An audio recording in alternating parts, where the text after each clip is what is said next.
Morning. Good morning. How are you? Good. How are you? Doing okay. Okay. Been MIA for a little while, but I'm back. Well, good to see you. Nice to see your smiling face as always. Glad you're here. I appreciate that. All right. Only a couple minutes late after a long weekend, but better late than never. I think I've shared one similar to this a couple of weeks ago, but we need to be reminded more than we need to be taught, myself included. The life you want is on the other side of the work you're avoiding. And that's not just business related. Let's face it, right? So you don't know how true that is, Josh. Yeah. So, well, since Stuart already chimed in, I need to come up with a new award. I haven't come up with a clever name for it yet. But Stuart shared something late last week that he implemented that I loved for a number of reasons. I thought it was clever. I thought it was embodying a lot of the things that we've been talking about, documenting and demonstrating value and how you can help clients solve their problems. And I wanted to lead off with this. So I haven't come up with a clever award name for Stuart yet, but I would love to give something out every week to reward those of you who are creatively going out and solving problems or creatively creating opportunities. So rather than me explain it, Stuart, why don't you, if you're okay with it, tell everyone the inspiration for the idea, and regardless of if it has turned into any, clients or deals yet, the idea is based upon good, solid principles. So it may just be that this one implementation of it may or may not yield much, but if he does or takes the idea and implements it 5, 10, 15 times, I can't imagine that it wouldn't turn into opportunity. So Stuart, go ahead and share with everybody if you don't mind. Okay, thanks. Yeah, so I don't know exactly what I was doing to start it off, but I've got 11 and a half acres that I'm trying to sell. So I've joined a handful, maybe a dozen of the different, land for sale kind of Facebook groups in Georgia type of thing. So some of those pop up in my thread. And so I noticed a lot of people were asking, looking for 10 acres in this place, looking for something here, there, or the other. And so I said, shoot, I can reach out to them. And initially I was doing it individually, doing a little Zoom video with the little make it big thing, going, hey, if you can't find what you're looking for, we might be able to help you find it using this tool. Give them a real quick demo of LeadDeck, of how it worked in that video, 60, 90 seconds. And then I said, well, this is stupid. Why don't I just redo the video that's, one to many? So I did that, shared that with Josh. So it's basically just a quick overview. Hey, saw you posted this, looking for land. We might be able to help anywhere. And, kind of, if you have 90 seconds, watch this quick video. So now when I see that, I can just, fire back through Facebook Messenger and attach that link to the video. How many have you sent? Not a ton, maybe a dozen.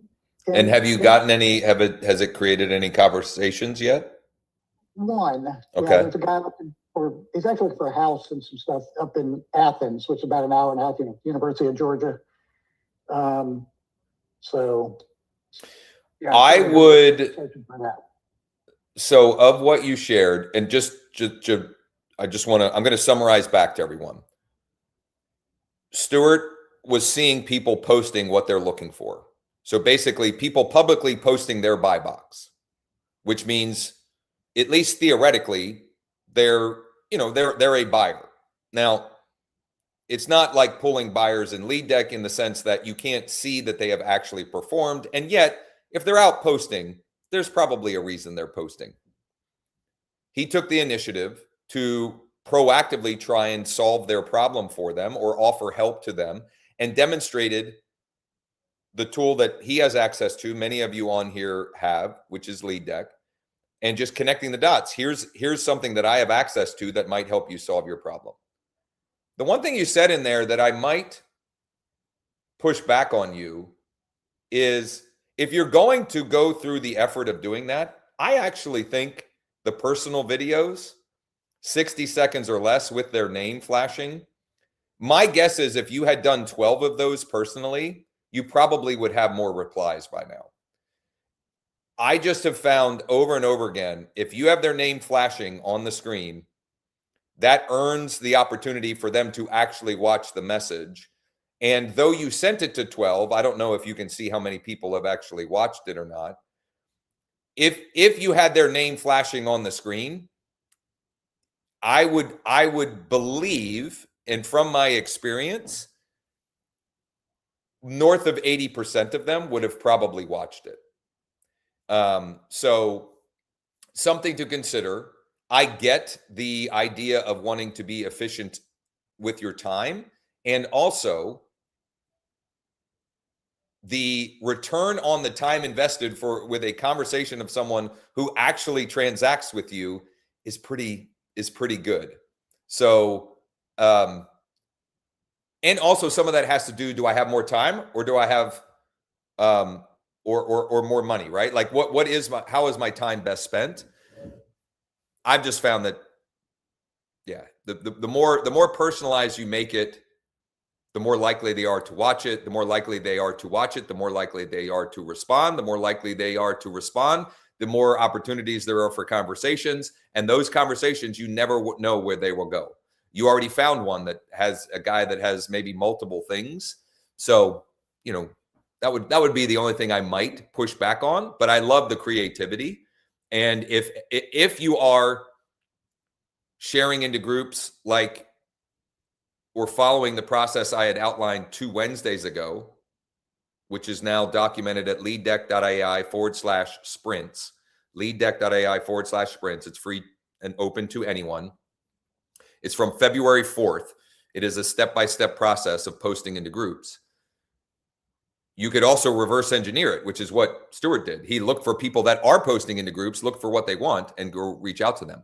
Also, if you find people posting off-market deals, reach out to them too, because that can be great bait for then you to use in the 3-step blueprint. Find good bait, use that as a reason to reach out to buyers, and then, you know, one way or the other, we're off to the races. So kudos on that, Stuart, and go ahead if you had anything else to. Thanks. No, I'll just say I can do the personalized video. You're right. I mean, it takes 2 minutes. It'd be great if I could use the generic one and then just append onto. Yeah, which for AI, I mean, eventually you probably can, but. Yeah, the time involved to edit it and stitch it on there and the whole bit, just record the whole thing. But yeah. I mean, you could do 15 of them. You could do 10 of them in 15 to 20 minutes, half an hour tops. And if 2, 3, 4 of them turn into conversations, I mean, I think it's time well spent. Susan. Yeah, so just to make sure I'm clear, he sent those individually through DM to specific people rather than posting the video within the group? And why wouldn't you do that, or is that not a good idea? Yes and yes. I didn't want to feel like I was hijacking somebody else's post. So there were a couple that I did just put it in that thread as a comment because they had posted anonymously for some odd reason, and you can't reply back to an anonymous person. Why would they have posted that anonymously? Like, how would they get anything? I guess from comments? No idea. I don't know. Maybe they didn't realize. It's possible they didn't know they were posting anonymously.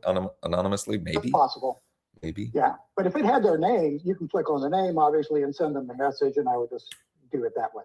And that would be my preferred method, but if not, I was a little hesitant to just post it in the group, but I did a couple times. I mean, personally, make a post in the group. Susan, I wouldn't post that. No, I did Personally. not post in the group. I just Okay. replied to their comment, to curious. their post. Of like, hey, check this out. Maybe I can help. What I would post is something creating curiosity about what I have. In other words, I wouldn't post that video of me in LeadDeck showing the tool. I would save that for a private one-to-one communication. But I might post something, and I haven't even thought this through at all, so I don't know what it would sound like, but something along the lines of communicating that I have access to a tool that I am using to help clients source off-market properties. If you would like more information, shoot me a DM, or if that's something you'd be interested in and would like my help with, shoot me a DM or reach out. That's probably how I would handle it. The Deck Shoes Award, Harry says. Hey, listen, I'm open to anything as far as that goes. Joaquin, good morning to A pair you. of topsiders. Yeah. James says LeadDeck is our secret weapon. Yeah. So, and I don't know if this inspired Stuart to do this at all, but last week, I think it was last week, I was reaching out to absentee owners on Monday, and one of the people replied, and it inspired my 3 no's. They weren't interested in selling that one. They really weren't interested in selling any others, though I knew that they owned others. They were looking to buy. They wanted to add to their portfolio. So at some point in my conversation string, I sent him a personal Loom video showing him this is a tool that we have, that I have access to help you with that. And I was showing it for 2 reasons in that case. He also mentioned that he had land for sale in a particular area that he was looking to sell. So he didn't want to sell the type of properties that I was reaching out to them, but he did have that property. So I said, we have this tool, and I found that there are 6 buyers that might be interested. I'd be happy to reach out to them. And oh, by the way, we can also use this to help you source deals to add to your portfolio as well. Harry. So on a separate thread, because I haven't been here for a little while, has anybody tried reaching out to agents who have withdrawn listings? Because those are listings where they still have a listing agreement, right? At least in Bright, they still have a listing agreement. Taken off the market as sort of a different take on, agent outreach to find, because clearly if something's been taken off the market, it didn't sell, they're still sitting there wondering what to do about it. And maybe you could use that as a way to get some bait. I don't know if anybody here is using that strategy, but I think it's great. I think certain market areas or conditions you might see more or less of that, but agent relationships, it's technically off market, and you might find that they would still consider, but this is why it's withdrawn. So that could be great bait. I like it.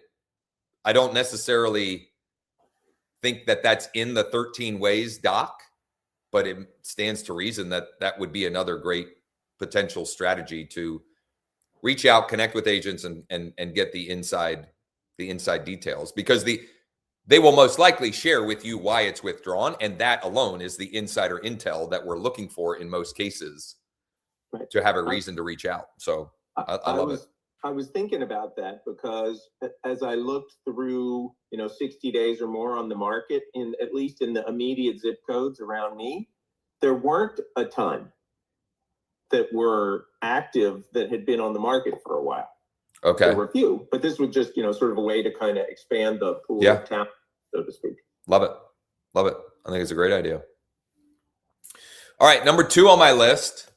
Over the weekend, I put together a guide that many of you have already requested. I sent a little teaser email. I posted in the school community. If you would like to check it out, depending on where you're watching this, you can comment, guide, you can text me at this number, you can DM me, whatever. It is I just called it the No BS Guide to Taking Listings from Absentee Owners this week. And many of the people requesting it are already Founders Club members. Transparently, I put that together to try and get more people to come join us in using the tool. And yet, I was really encouraged by the fact that many people who already have the tool read the guide and it inspired them to take action. One of which, I'm not going to share her name or the specifics because I didn't ask for her permission. But she messaged me last night and sent me a Loom video. She said the subject line was something like, reached out to 100. Because in the guide, what I'm prescribing is if you reach out to 100 absentee owners, tired landlord, in-state absentee, out-of-state, if you reach out to 100, it is really hard not to at least uncover 2, 3, 4, 5 listing opportunities. So she messaged something about 100. And then her video says, well, I've only actually gotten through 21 so far. And had already gotten 3 email replies with people saying some form of yes. One was, we were just talking about that and thinking about listing it or considering that, something along those lines. Another one said, just replied, we're looking for this amount. And I forget what the third one was. Point is, it was a Monday. It was a holiday. I mean, holiday, but not like a major holiday, but still President's Day, right? Which is why there was no live stream. My kids were off. It was enough of a holiday for that. And she only made it through 21 and had already gotten 3. Enough that her time is now better spent pausing on completing the 100 and making sure that she maximizes those 3 opportunities, which is kind of part of my number 3 here. I also was texting, and I was hoping to have more intel on this, but this is a newer Founders Club member. Her name is Giselle. She's on here quite frequently. I'm not sure if she's on this morning or not. I guess I should have checked. But she was just making sure, she was just kind of reaching out and making sure that she was plugged in appropriately and she wasn't missing anything, et cetera. And then she also mentioned, I've had 2 great conversations so far. So she literally, I don't know how long she's been using it, but somewhere between a week and 10 days, and has already had 2 great conversations. So it works if you work. It works if you work. And yet, if you're doing the work and it's not working to the degree you would like, let's figure out why it's not. I think it was last Wednesday, I talked about market, message, and method. Market, message, and method. And if something's not working, it's usually one of those 3 things. Are we targeting the wrong audience? Is the message we're saying off or not specific enough or something along those lines? Or is the method we're using not ideal for that specific target audience? Okay, closing some loops. I have a package. I have actually two packages of 5 properties that came my way in the last week. One of them was from CJ. I've referenced CJ a couple of times on here. CJ's in Sean's office with him. He's real estate curious. He's not licensed. He's worked for a local wholesale company for, 2 or 3 months. So he's got like a little bit of real estate experience. And as we've been building this out, Sean will just have him use the thing just to stress test it and whatever. And CJ reached out to tired landlords a couple of weeks ago at this time. It might even be more than a month ago at this time. And one of the first ones, maybe the first one he reached out to, he asked if they were still accepting offers on the property, which it had never been.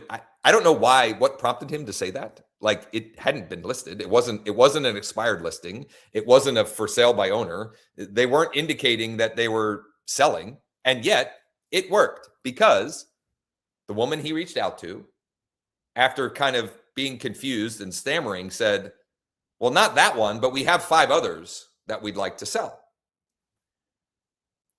CJ took them to a buyer that he had identified from the flipper target audience, and it's just kind of fallen apart, and he was kind of not sure what to do at this point. And so I'm taking the ball and running with it on his behalf, because they want to sell them. They want to 1031 exchange, and I think their numbers are reasonable. They're just not the level of discount that the wholesaler that he was taking them to would like to proceed with them. So I was working through this morning before going live, because one of the things, when I have someone, as long as it's a residential property, one of the first things I will typically do is I will pull it up in the Fast Cash Offers seller dashboard, because it's a bunch of different data points all at once. So I get 4 automated values, and I get offer options. And it's just a quick and easy way for me to sort of get my bearings and see, are the numbers they thinking reasonable, or or is something wildly out of line here?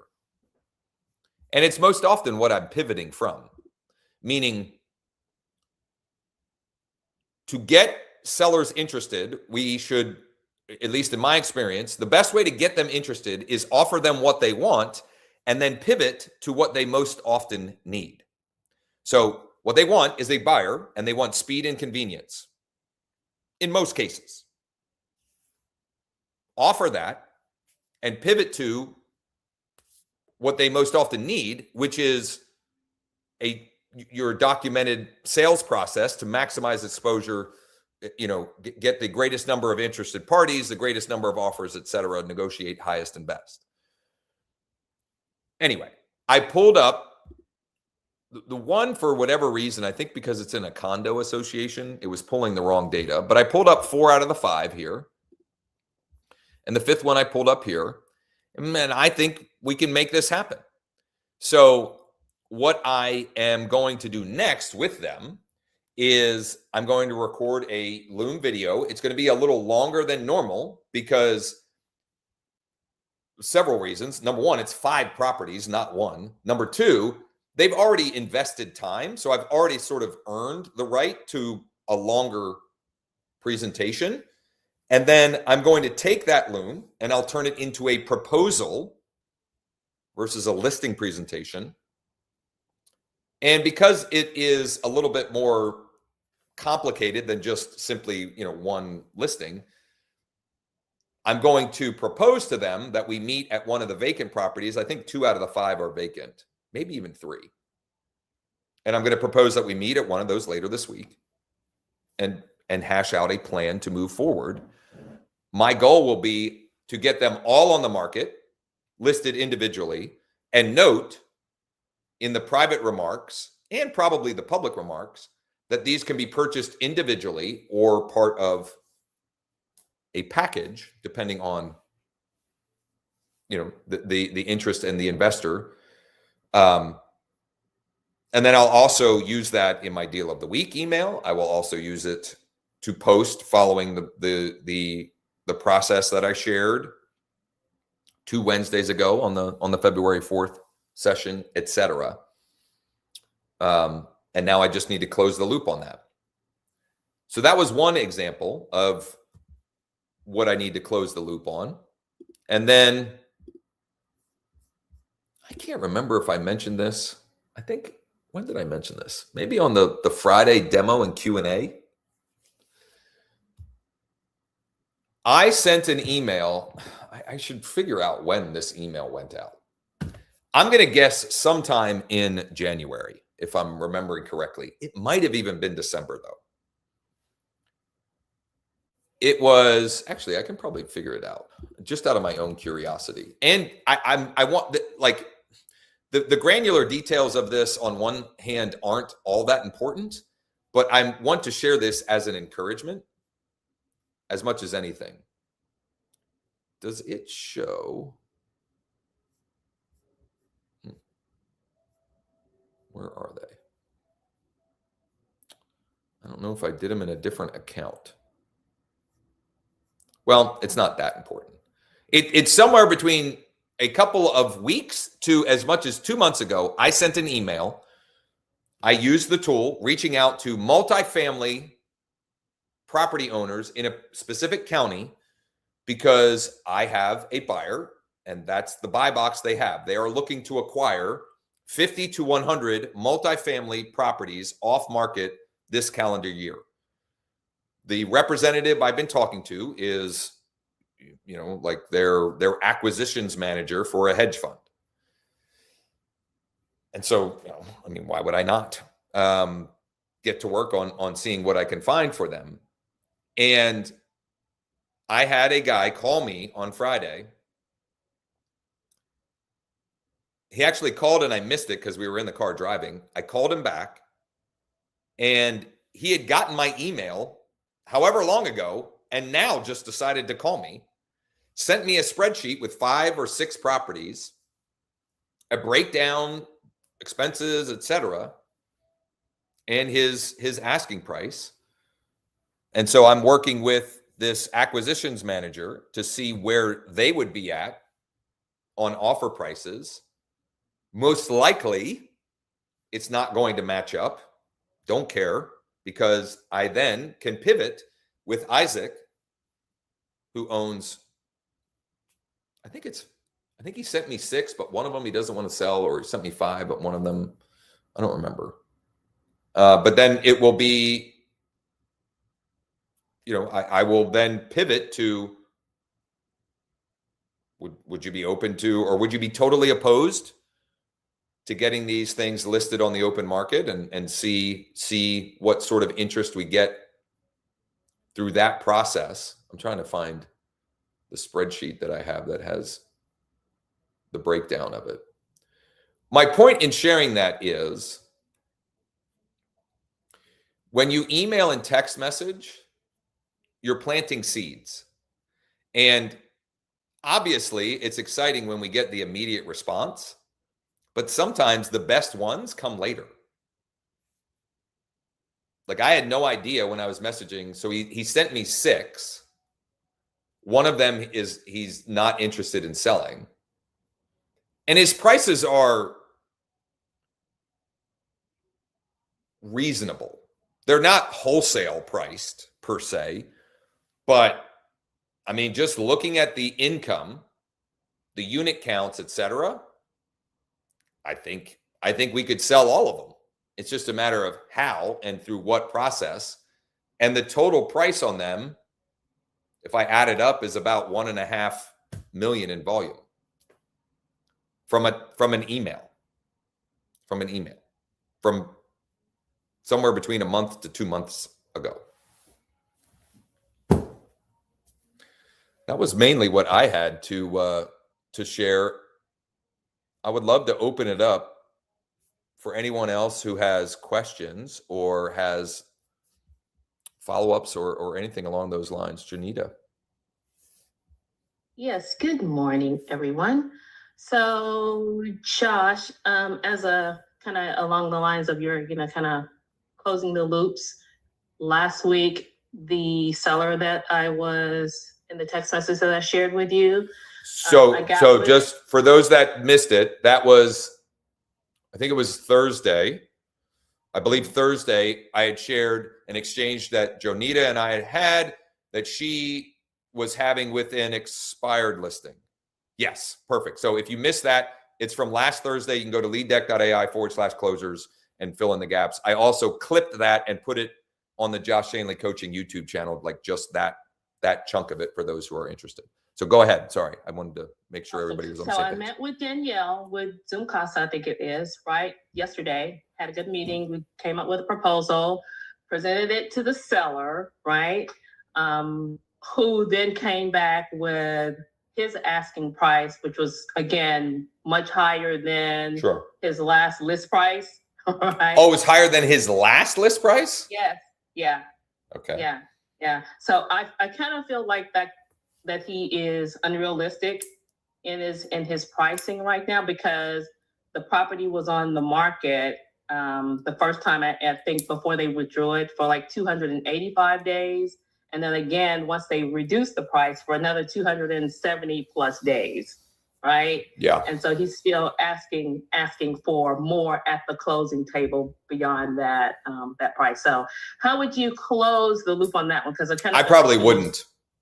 Okay. I mean, well, okay, so I would close it, but this is an example of we just need to find more conversations. Okay. Good. You, on the one hand, I could say that this was time wasted. On the other hand, you met with Danielle, you did the work, you got practice, if nothing else. So you are better suited to serve the next one that raises their hand. So from that perspective, absolutely a win. Some people are just unreasonable. So I would close the loop by making him some sort of offer or planting some final seed. Okay. But I wouldn't be overly invested in it. And the simple fact that you're not overly invested, or you're not, I would tell him the truth and make him an offer. And I would tell him the truth, meaning as much as I can state in factual data. And I would make him an offer of some form or fashion. I totally get where you're at. The market and actual buyers are still at odds here. I would love to help you, if or whenever the time is right, to actually get this thing sold. But unless or until we can explore how else we can communicate the value that the general public isn't seeing that you are, I'm not sure there's much I can do for you. Awesome. And when you are truthful without being, finding a way to communicate that as I'll call it hard truth, but it's reality. Mm-hmm. And you do it in a way, and if you present it, and I'm sure that you will, but I'm just saying for everyone, when you present it in a way that it is direct, but not critical, let's say. Right. When he becomes more realistic, he will remember you, or he is more likely to remember you versus the other people that he's dealt with. In other words, I have gotten, whatever, I'm not going to put a number to it, but I've gotten a lot of business that I didn't get at first, that I got eventually, because I was the one telling the truth, quote unquote, or the one that wasn't telling them what they wanted to hear, or buying the listing is a phrase that some people say. Mm-hmm. There's one it's out on the main road that we drive every single day. I've seen this property for years. I've been talking to the owner for years. Sometime in November or December, I think it was from my 3-step action plan, my home value update 3-step action plan. So I sent an email with an updated home value. I sent a bump text, and then I send the follow-up email. He reached out to me and said, something to the effect of, I'm finally ready to get it on the market. I'm talking with 1 or 2 other agents. Can you propose, can you tell me what you could do on it, or something along those lines? And so I did. It was a Loom video I took the transcription and turned it into a proposal. And I don't think he liked my answers. I never, I did my best to close the loop on where he was at. And then eventually I saw a sign up there. And I don't think there's been a single showing. There certainly haven't been any offers on it, because they listed it at $250,000 more than I said was the very high end of what I thought it should be listed at. And so eventually I may still get that business, because I was the one that told him the truth and didn't just try to buy the listing. We'll Right, see. Right. I may or may not, but Okay. win some, Okay. lose some, who cares next, right? Win some, lose Okay. some, who cares next? You are more skilled than you were a week ago at this time. And there's plenty Absolutely. other people out there that have more motivation and are more realistic. Okay, thank you. That's what I was thinking last night, because I didn't respond to him initially because it would have been somewhat critical. Right. Right. So I said, just take a breather and wait till tomorrow morning, right?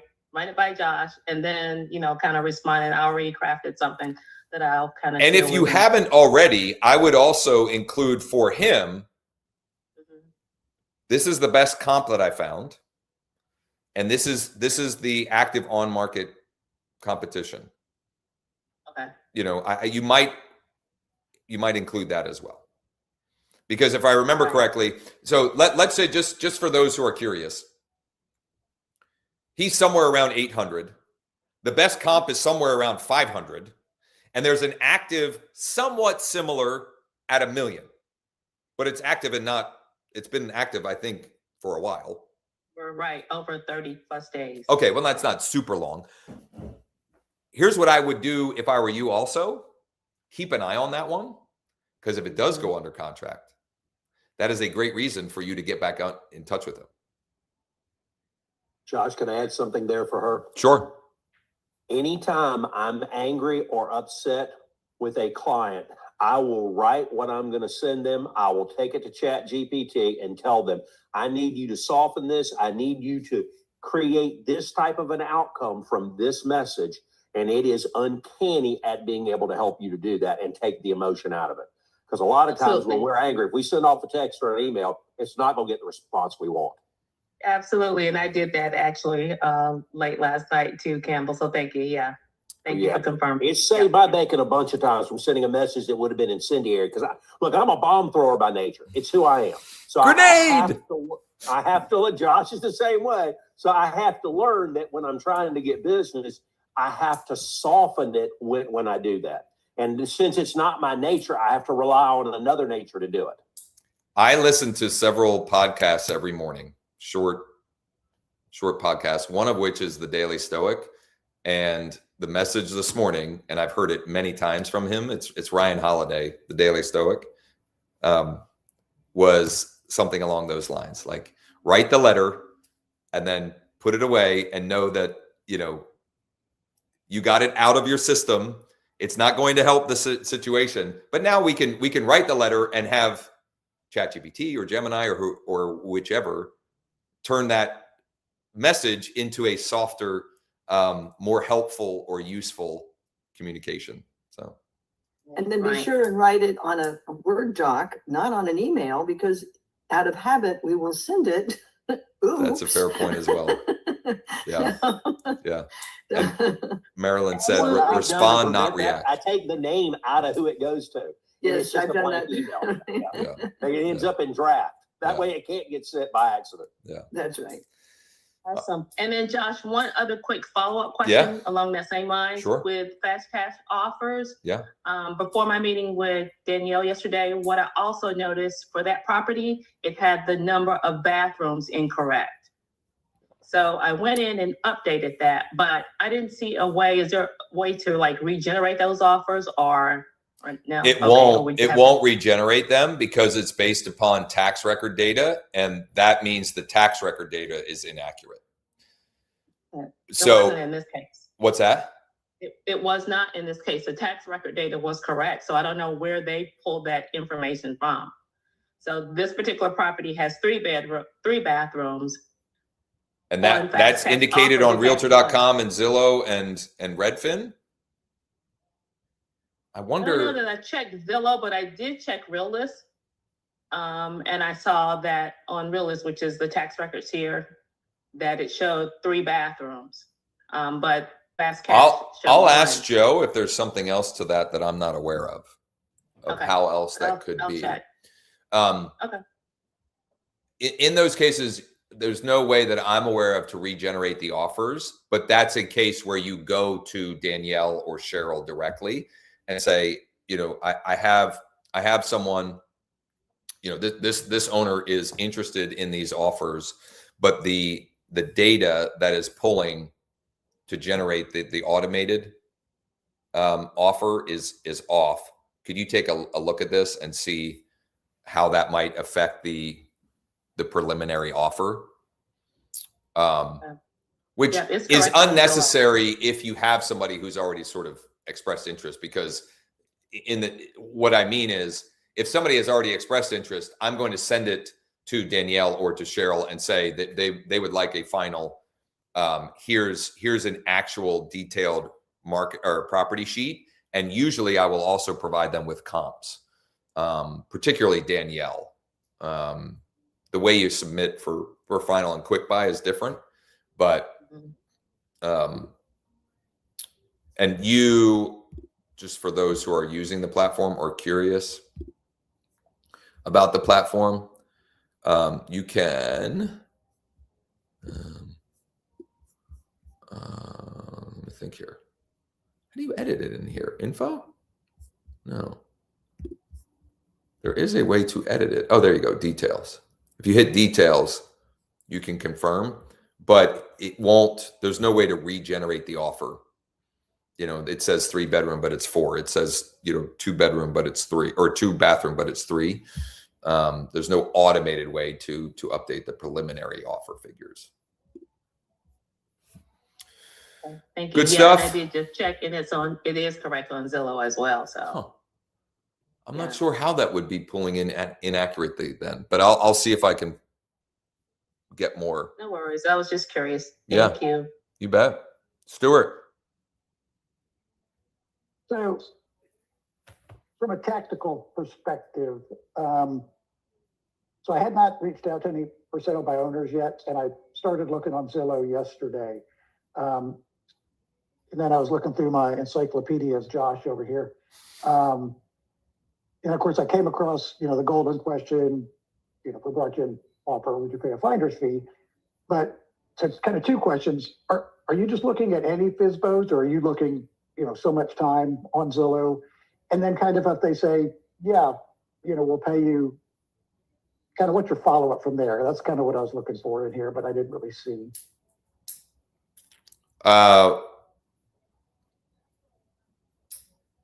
Okay. What's the first question?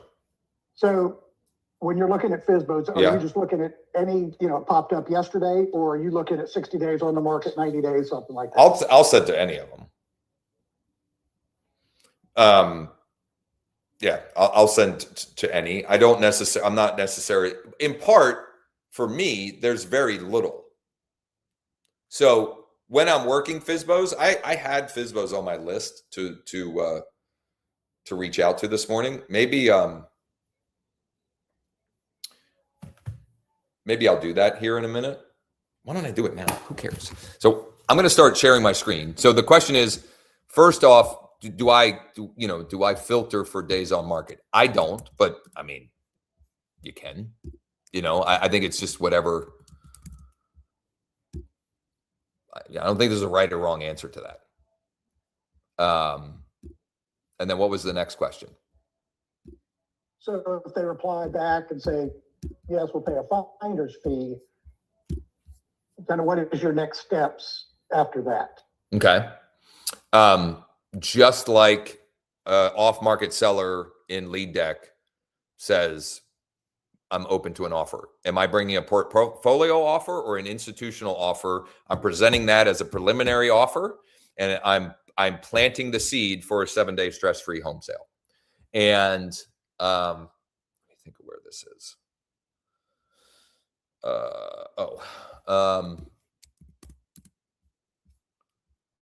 I did not get this listing. I'm gonna try to set up an appointment or anything. Okay, so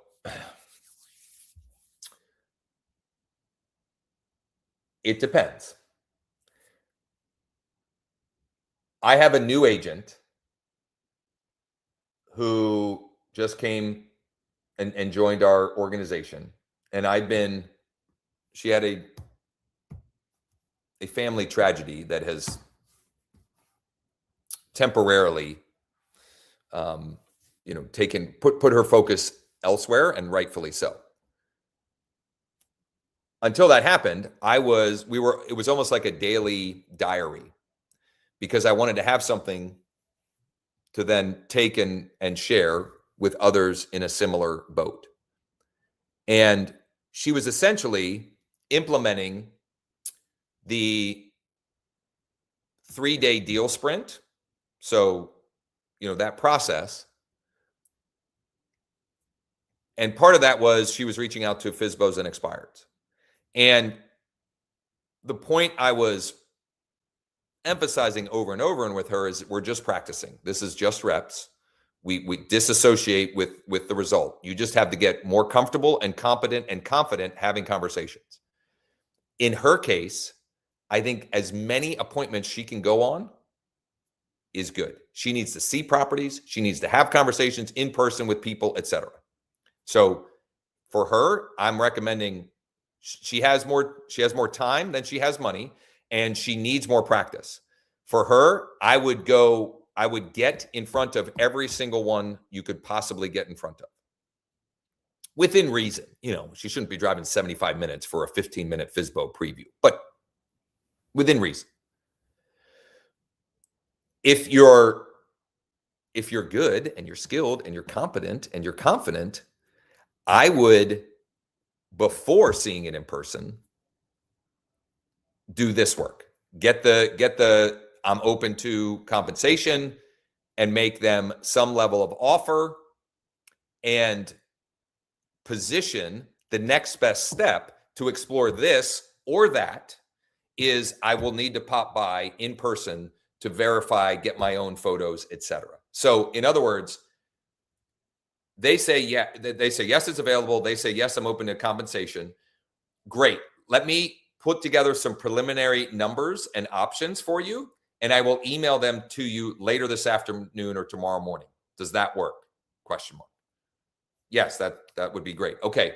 Can you confirm the best email for you? Okay, so I'm getting more data. I'm getting more intel.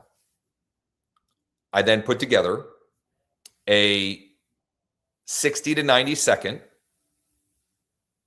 Here's preliminary offer options. Oh, by the way, we've got this other option, which is what most of the clients that we end up working with end up choosing, blah, blah, blah.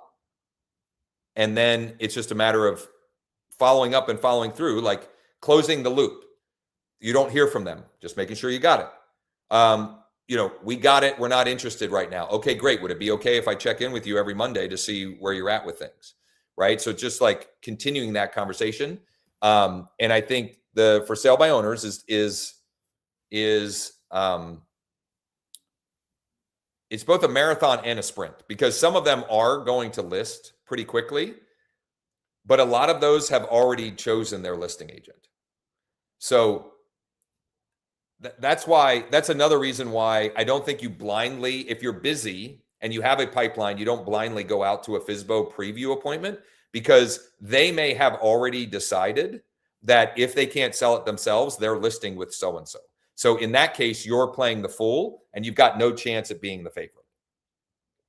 But if I bring them what they actually want and plant the seed for what they might need, there's something to that. So I am hoping, I don't think she's here. Hold on. Yeah. I'm hoping to have Val on to interview this week, because she has been having some tremendous success with for sale by owners in a market that she is very new to still. Now, she is an experienced agent, but she's new to the market, and she has had significant success with that. She is following Stuart shared one FSBO scripting process that has been proven to be very valuable. Hi, Stuart. This is Josh with eXp Realty. Just curious, are you still accepting offers on your property at blank address, or is blank address still available? Yes. Okay, great. If we brought you an acceptable offer, would you be open to paying a finder's fee? And anything other than no, then we go for the next step. What she has been using, Val has been using, is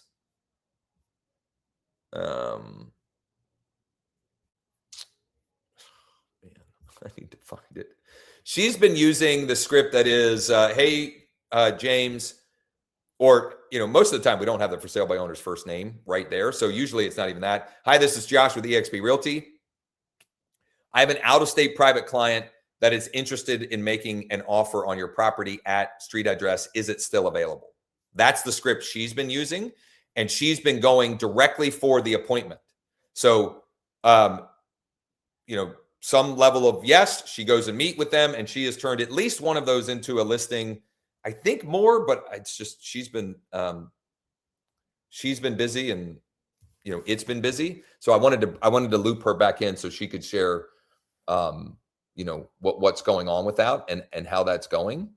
That was a really, really long answer. If I were prescribing for you, Stuart, I would prescribe for you not to go out there until you have some sense that they're either open to the preliminary offer from Zoomkasa or QuickBuy or whomever in the fast cash offers. You may even have Homeward also down there. Seen that one yet. Or they're curious about the 7-day stress-free home sale. Like I would introduce friction to save yourself the time of going out there.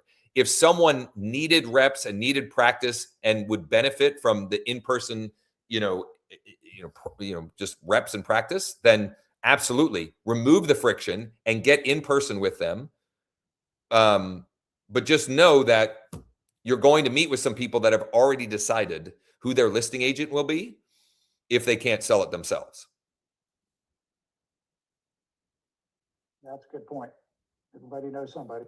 James, did you raise your hand around this topic? Because I don't think Kevin's is. I want to keep it. Okay, yours is a different topic. Let me share one last thing while still on this topic.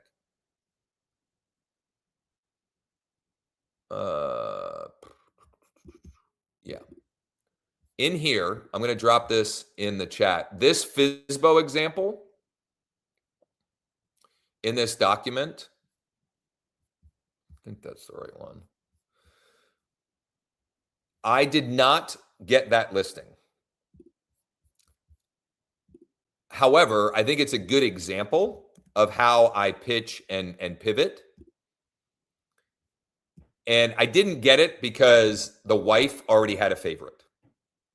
The husband liked me, but let's face it, the wife won. She already had a favorite. And I think they may have actually sold it themselves. I can't remember exactly. But it was good practice for me. And that is one where I went for out-of-state private client, and I went and met with him before I even pitched the initial offers. It was also a little bit more expensive property. It was like a $600,000 property, something like that. And so that also played a role. It was not far from me. A, it was higher priced. B, and I decided I could use the practice. So I just went for the appointment. There's some good examples in there. There's a couple of good examples, but this one particularly, the FSBO example. Kevin.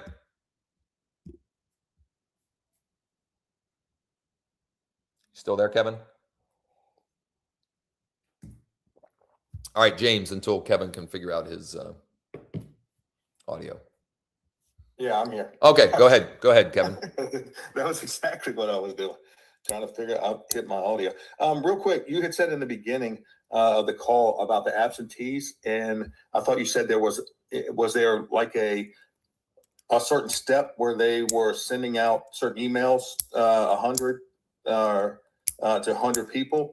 Is that in a form, or is that like in a PDF somewhere, or what is that? Yeah, I mean, I'll share the guide, but it's literally just doing what we've been telling you to do for 3 months, 4 months. Okay.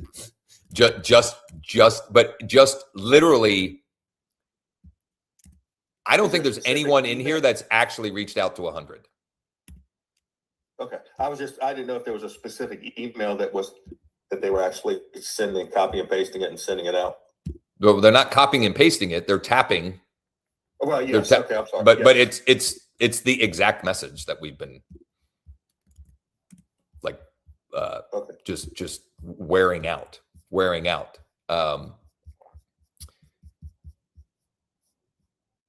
It is. Where is it? It's the same script. Hey, Kevin, this is Josh with eXp Realty. Is there any chance you'd consider selling your property at street address to a private client of mine in the next 30 to 90 days or less? Okay. That's it. It's just a matter of doing it enough. Okay. Um, And that's the email. what's the email? Is that an email or is that text? Yes. Well, okay. Okay. And a phone call. Perfect. Look, if here Okay, is, okay, I'll throw it. I got you. guarantee 10-4. this. Look, everybody look me in the eye. I'm making this guarantee to you. If you do it with 100 absentee owners in lead deck and you don't get at least 2 listing opportunities, I will write you a check for $500, $1,000. It's impossible. Impossible. It's just that everybody wants to find some reason not to do it. I don't know what to do. And I'm not getting, I'm getting wound up because I want people to win. Yeah. And what I constantly am working to overcome in people is like finding some reason not to do it. Well, just like I did my Loom video, like I've never done before that you told me to do. I'm gonna do this 100. I'm gonna look. I'm gonna. If it takes you all week, if it takes you all I month, don't give a shit. I'll do 25 a day. It doesn't matter. I mean, whatever that number is, but I mean, I'll hit that 100 and I'll let you know because I mean, that's a win. you won't get to 100. 10-4. I got you. You won't, because then you'll have by the time you get there, you'll be so busy that you just won't get there. Josh, what is the 100 you're referring to? Just 100. Doing 100. 100 what? Whatever. Okay. Picking 100 absentee owners. Okay, you're talking about 100 people in the deal deck is what you're referring to. Correct. So often I get, this isn't working. How many have you reached out to? This is going to be a more defined topic later in the week, because I'm getting people that come and say, I'll give a very specific example. I'm not going to say her name. Cut the pool in half for us, though. I'm not having much luck with calling absentee owners. That's why I'm looking for distressed and motivated sellers. I can't do anything with I'm not having much luck. What does that mean? What does that mean? So when we're looking for help, just like when we're communicating, the more specific we are, the better. Okay. So what would be ideal is if she said, I have reached out to this amount of absentee owners, and specifically, like, was it in state, out of state? Was it tire landlord? Who was it? Right. So as specific as possible. This many of them, I called, texted, and emailed all of them. And I got this many responses. All were like, but if it's not specific, we can't fix it. So then I had this lengthy engagement back and forth, and I still don't know. I still don't know, because it has to be specific. The other reason why you're going to hear me say more and more often 100 is because if you actually set out to do 100, simply in the pursuit of doing the 100, you will get better at doing it. Because the more you do something, if it's not working, you're going to figure out why. Is it market, message, or method? And the pain of doing the work without the response will actually create the feedback loop for it to start working better. This is Josh, your example of having the cards in both hands. I have got investor A, who's a lady, has a property that she wants to sell that they've just finished renovating. They're doing work on it as of today. I've got investor B, who is looking for turnkey rental property. We're meeting at the property today at 12. He's already driven past. And if he likes the inside, he'll make an offer today on it. And that was all from Deal Deck. I literally found investor A, who I did not have a relationship with, and she's brought me multiple properties for me to shop out for her. And I took it to one of my existing investors who I've helped buy a house before, who's looking for another one. beautiful. you guys, you Founders Club members, you are going to absolutely love the update that Sean is going to share at 1:00. I was literally like, he had been telling me what he was doing. And until we were actually using it and him showing me, I literally, like, my excitement level was like rising as he's showing me. It will help a great deal of you connect more dots and see things visually and be able to play the matchmaker, and therefore earn your fees and compensation. How long will that take him to cover? Because I've got to step into a 2:00 appointment with a business partner that we're looking at launching another business. I mean, you'll have the gist of it in that point in Perfect. time for sure. And then if 2 o'clock and if really not, important. I mean, the replay, the recording will also be. Appreciate what you're doing, brother. Yeah. James, Wendy, and then I want to get to Rosemarie's comment as well. I should know this probably, but how are you manually displaying your home valuation and cash offer leads that you get in ProEdge? Or do you have a recording of that? Wait, say what again? So, I get emails from ProEdge with home valuation leads that come through and cash offer leads. Are you manually like sending looms? Like what's your process? Like Somebody that's looked at, they've clicked the link to go to their dashboard. Yeah. That's when they get the money email. Hey, what was the reason? I don't do anything until they You're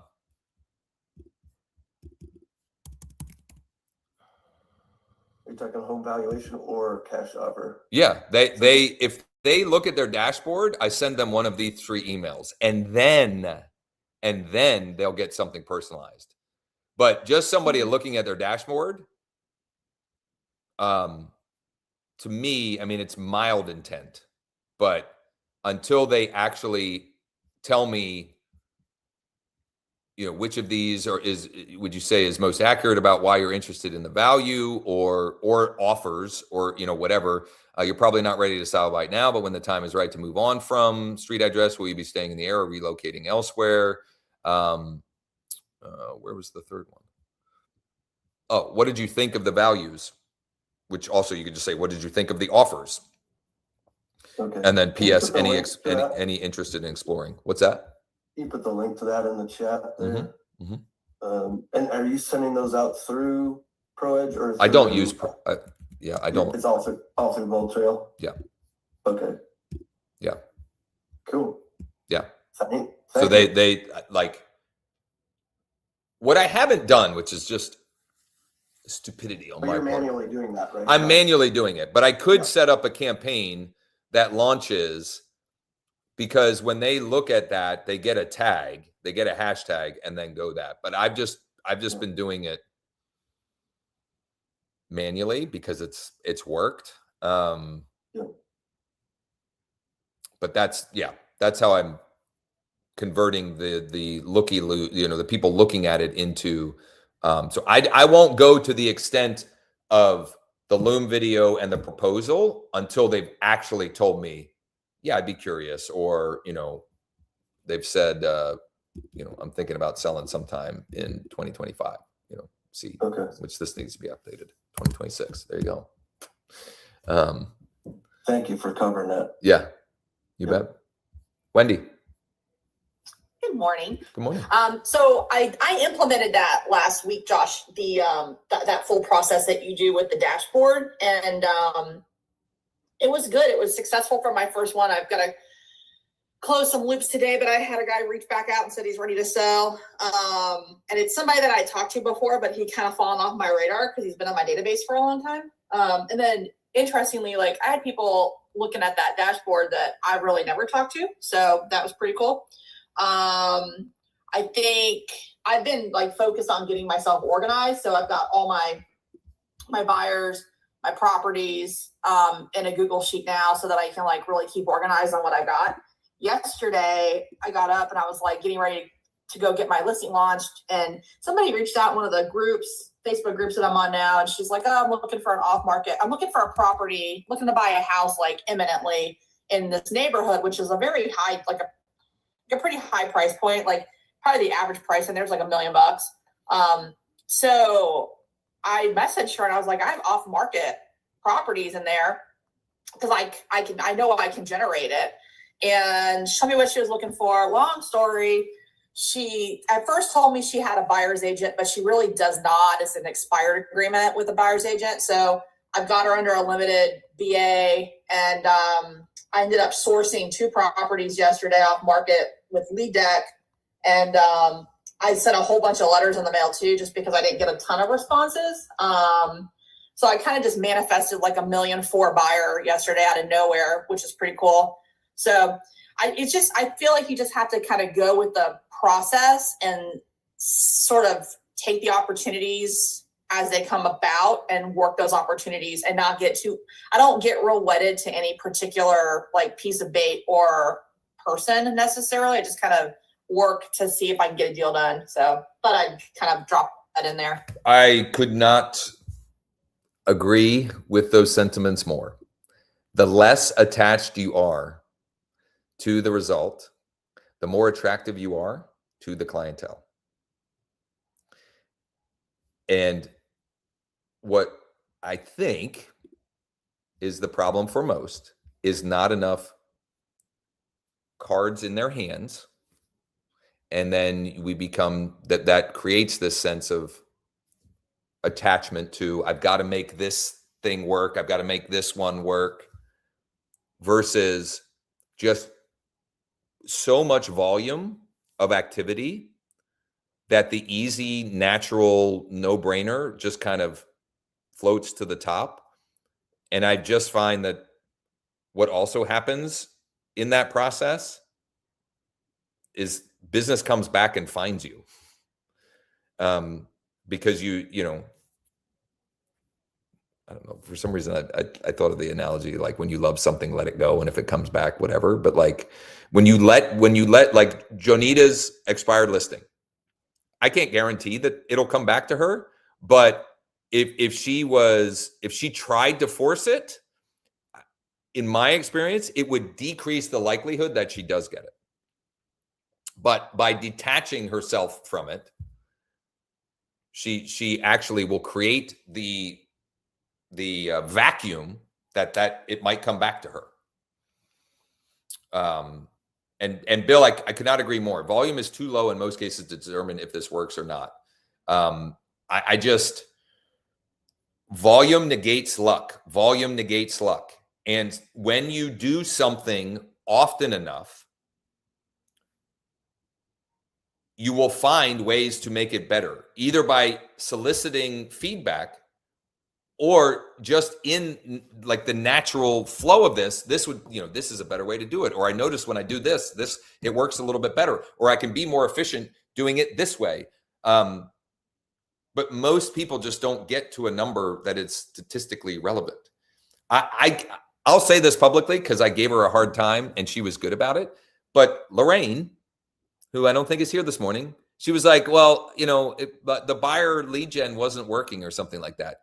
And then we looked, she had reached out to 9 cash buyers and one of them had already turned into a potential client. 1 out of 9. 1. Like, it's just not enough. It's just not enough. Rosemary, maybe I'm being overly cautious, but it's not legal to text someone unless they've opted in first. Have these people opted in? I know my CRM will not allow me to text or email unless I agree that I have expressed permission to do so. I've been calling only. This is a one-to-one text message only sent to people who are not on the DNC. I am not an attorney. I'm not, this is not legal advice, whatever. I will absolutely text anyone and everyone if they're not on the DNC, because I am sending a one-to-one communication. It's not a robo-text. It's not a robo-dial. It's not anything. I'm literally sending one-to-one communication to people that are not on the DNC. And I'm also offering something that is not service related. I mean, I guess you could be splitting hairs a little bit there, but I literally don't know what we're talking about as far as that goes. If they're on the DNC, no way. I'll email them, or if I really want to get them or get a hold of them, I'll send them direct mail. But if they're not on the DNC, we're absolutely, I'm absolutely reaching out. while Wendy was sharing, just because I had to get something done during this session for my own business, I texted 2 for sale by owners. One to see if they were still accepting offers, because it's been listed a while and I've actually texted him, and another one to see if they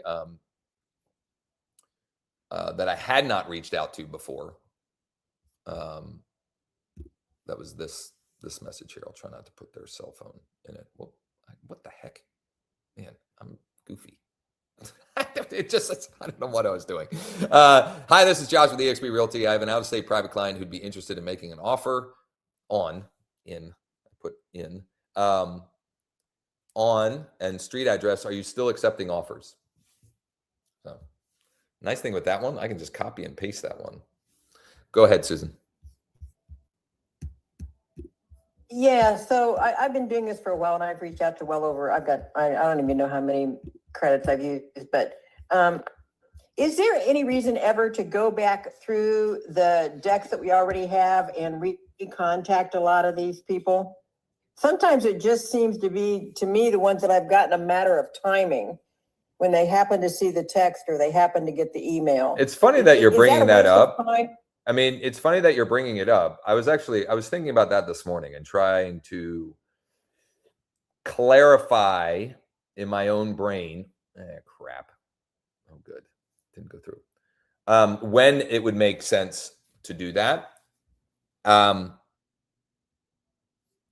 let's face it, it doesn't take long. So why not? No, it didn't. That's kind of what I was thinking too. I always thought, well, maybe like on Monday mornings, I should go back through this deck and just start picking them up and going back through them and make it part of my schedule to do. I think it matters less as to whether it's someone you're revisiting or someone new. What to me matters more is the block of time, committing to this many days, this block of time, and this target number of contacts. Like just loosely speaking, if I want to close a transaction a week, I think you should be blocking 4 times. So a transaction a week is 4 per month. And the way I think about it is, if understanding the idea that volume negates luck, and I want to make it, I want to do everything possible to make it, inevitable that I'll do that number. I would do 4 a month. I would do 4 days a week, a time block of 45 to 75 hours, 45 to 75 minutes. Okay. And I would target 25 contacts in that block. So that's 100 contacts a week. That's 400 a month. Out of 100, if you did that in a month, most of you, myself included, when I've done that, I get so busy, then it's about closing the loops and making sure that I'm actually writing the contracts and getting the transactions on the board. So I started thinking about this just because I keep getting duplicates on some of my decks, and I'd asked Sean about it, and he said, well, it's because they come up under a different address, and it doesn't look for names or say emails, or probably phone numbers would be the easiest way to tag them or whatever. But then I thought, why do I care? I'll just contact them anyway. I mean, so what if they're duplicates? I couldn't agree more. I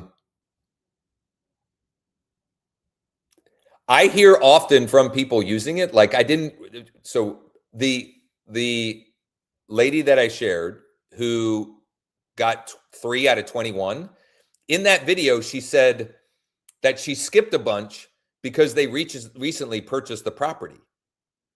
I was like, why? Who cares?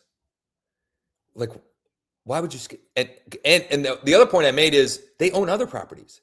So they recently purchased this one, but we're going for 3 no's. No, I'm not interested in selling this one. Do you have any others that you might consider selling? No. Okay. Or are you looking to add to your portfolio?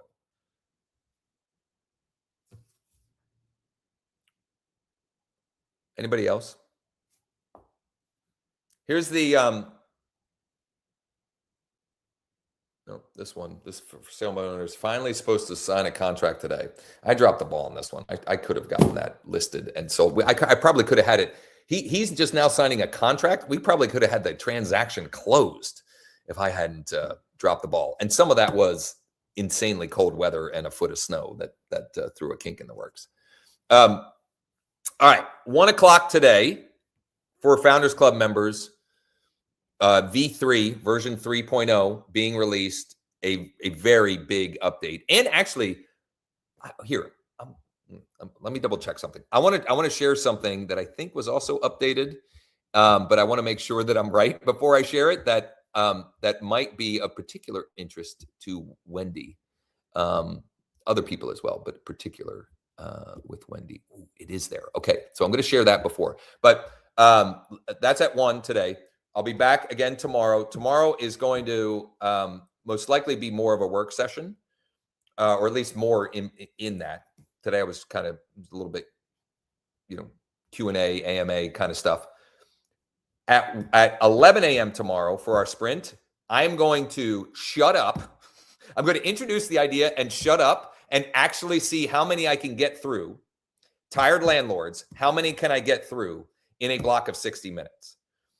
And so if you come on it late and you're like, what's going on? It's because we're working, and I can't help myself. So I'll be talking and whatever. I'll be filling the silence. But that I'm going to just pick a bucket of tired landlords and get to work. And those of you who have access, you can be doing that along with me.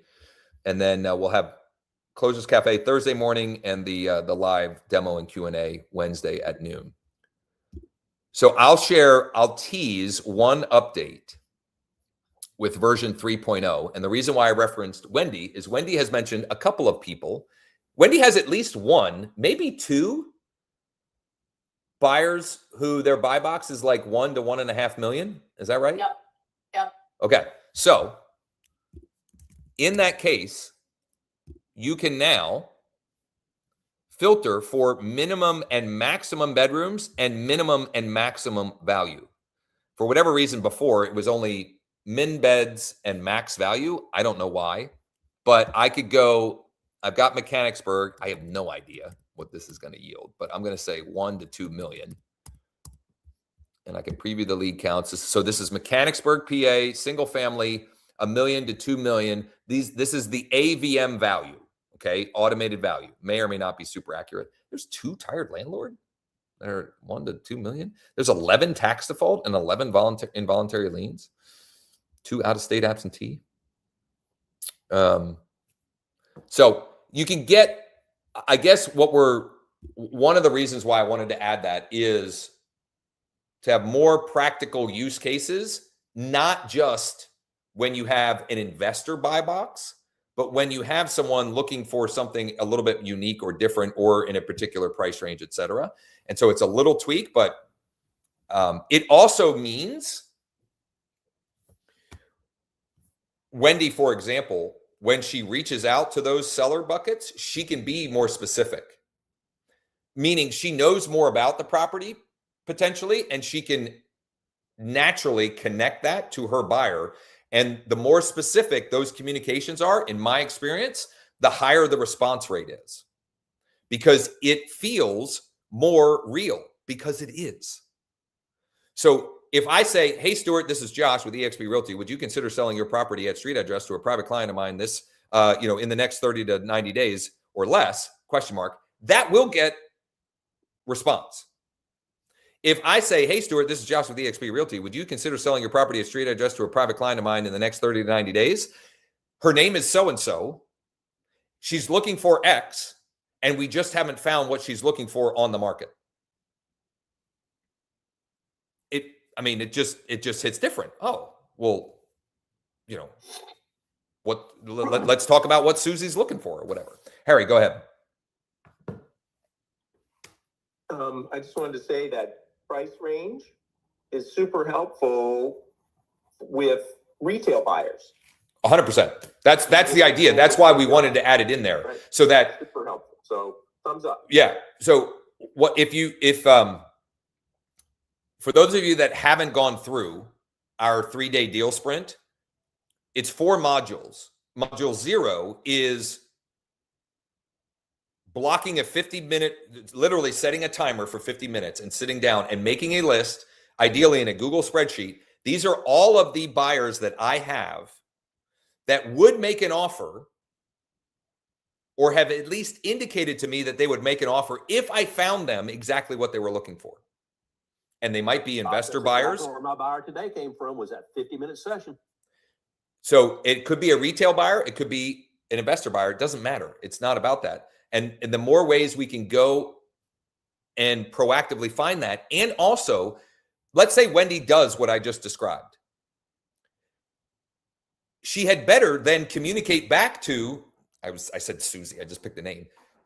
Just so you know, Susie, this morning I reached out to 31 potential off-market properties that fit the criteria you're looking for. I've got access to this cool little tool that we use in cases like this for us to go and find. So we document and demonstrate, because when you do that, you increase the likelihood that they will go out of their way to send you more business.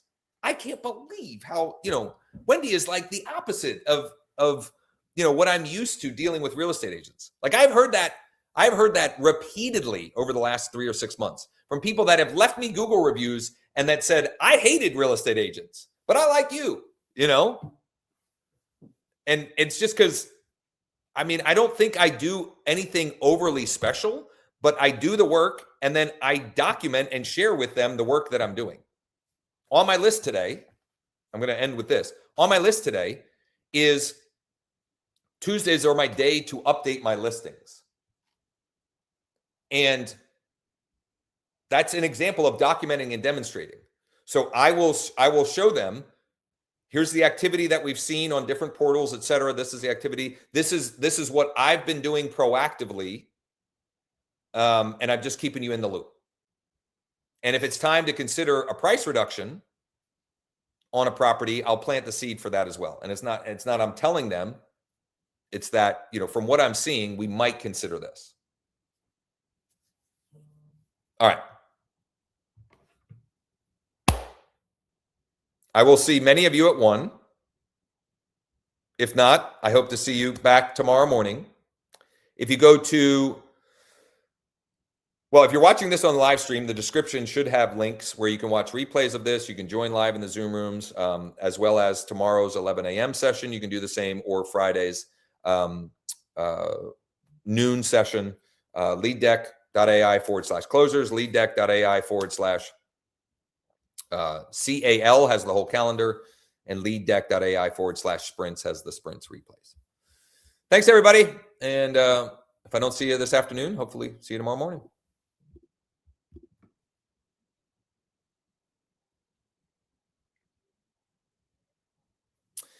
I'm sorry, Lisa.